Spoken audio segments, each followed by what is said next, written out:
So when I went to law school, in the beginning I was really excited about it. And then quickly I came to the conclusion that this was not for me. This is not a path that I wanted to head down. This wasn't for me, in my heart, in my soul, because I looked internally. After some personal problems came around with my health and my family's health, and also losing a best friend, I really took a step back and was able to analyze it. And most people don't analyze this until later on in their life, and that's what a midlife crisis often is.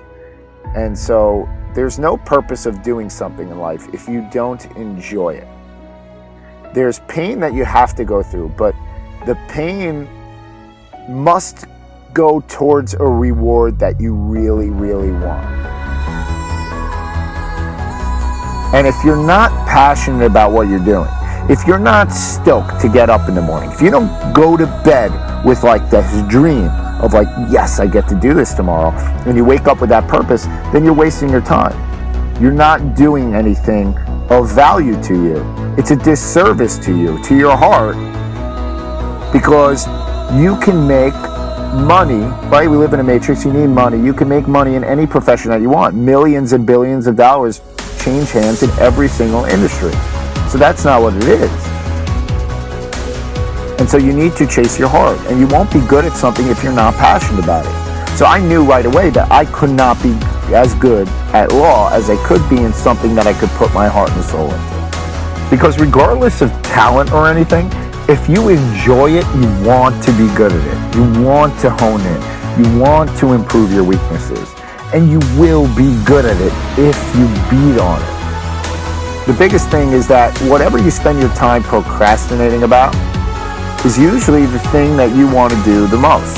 And so I internalized all this and was able to see what was going to make me happy. I knew law wasn't it.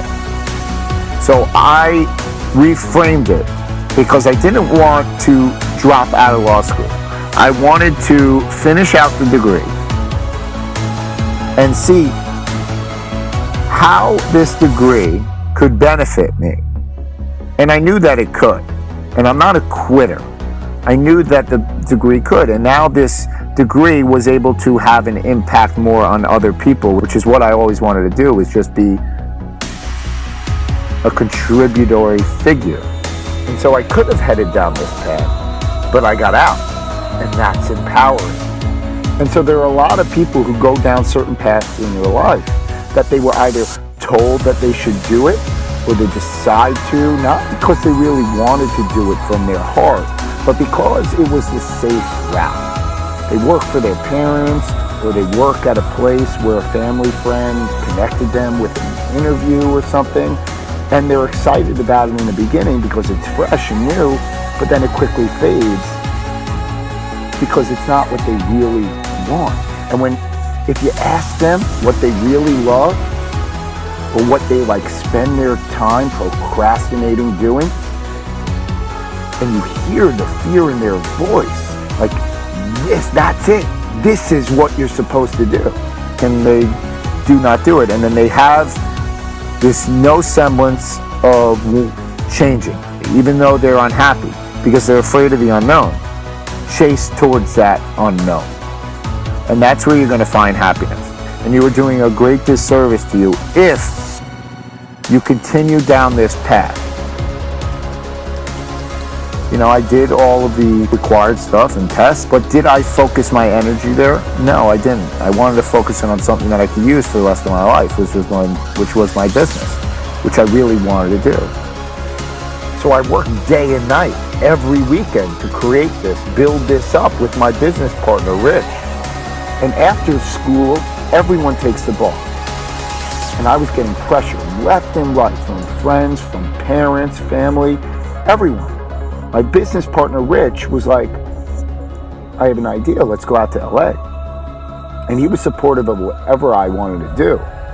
But something in my heart said, don't take the bar. Do this. Go all in. You can always take the bar. I just knew in my heart to just go all into this endeavor. And so I went, no questions asked. And it wasn't a picnic. The rise up is tough, but it's who you become in the process when you're chasing this unknown. when you eliminate fears. And so my offering is to really analyze what you love to do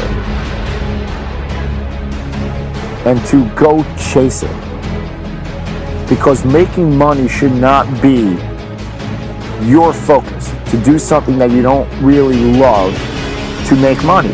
What is that? That's all that is a transference of stress. You are taking on stress at this job that you don't like. This is stressful for you, so that you have less stress when it comes to finances. So is that eliminating the stress? No, you're transferring it from finances to eat at a little better place, to live in a little better apartment, to then develop more stress while you're at work. Does that make sense? The money will come when you're really good at something. I can guarantee it. When you really have an effect. Because that will create a polarizing reaction in people. That they will be drawn to you. And you cannot be really good at something if you don't love what you're doing. That's the bottom line. Chase this uncertainty where your heart is telling you to go, because it knows that it will discover itself if you choose to go down this ambiguity, if you choose to go unfold this mystery, because you will discover what you're really made of if you choose to go down this abyss.